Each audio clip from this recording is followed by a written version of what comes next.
మహిళా కానిస్టేబుల్ ను హోంమంత్రి అనిత అభినందించారు. కాకినాడలోని కెనల్ రోడ్డులో గత శనివారం భారీగా ట్రాఫిక్ జామ్ అయింది. కెనల్ రోడ్డులో ఓ లారీ సాంకేతిక సమస్యతో రోడ్డు మధ్యలో నిలిచిపోవడంతో సామర్లకోట దగ్గర కిలోమీటర్ల మేర భారీ సంఖ్యలో వాహనాలు నిలిచిపోయాయి. దీంతో వాహనాల రాకపోకలకు తీవ్ర అంతరాయం ఏర్పడింది. రోడ్లపై వాహనాలు నిలిచిపోవడంతో డ్యూటీలో లేకపోయినా బిడ్డను ఎత్తుకుని ట్రాఫిక్ ను చక్కదిద్దారు మహిళా కానిస్టేబుల్ జయశాంతి. ట్రాఫిక్ క్లియర్ చేసిన కానిస్టేబుల్ జయశాంతికి హోంమంత్రి అనిత ఫోన్ చేసి అభినందనలు తెలిపారు. దీనివల్ల పోలీసులపై ప్రజలకు మరింత నమ్మకం పెరిగిందని అన్నారు. కానిస్టేబుల్ జయశాంతి కుటుంబ యోగక్షేమాలు అడిగి తెలుసుకున్నారు హోంమంత్రి అనిత. ఏమీ లేదు. ఇందుకు కొడుక కూతురా నీకు? ఎంత ఏజ్ ఎంత? 2 సంవత్సరాలు 5 నెలలు మేడం. Very good. ఆడికి ఆడికి ట్రాఫిక్ రూల్స్ చెప్పేస్తున్నావా?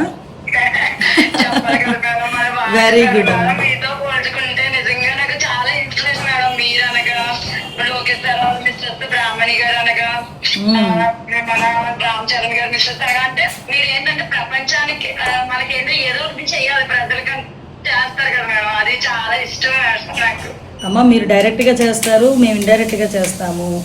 ఈ సర్వీసెస్ కూడా కానిస్టేబుల్ శ్రీమంతం చేశారా మేడం? మళ్ళీ బేబీని ఎత్తుకున్నారు. నేను ఫాలో అవుతున్నాను.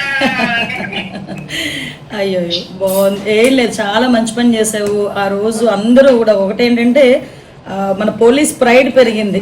అవి మనకి చిన్న పనులు అనిపించవచ్చు కానీ ఆ ఇంపాక్ట్ జనాల్లో ఒక నమ్మకాన్ని క్రియేట్ చేస్తుంది. ఇబ్బంది ఏమీ లేదు. ఓకే.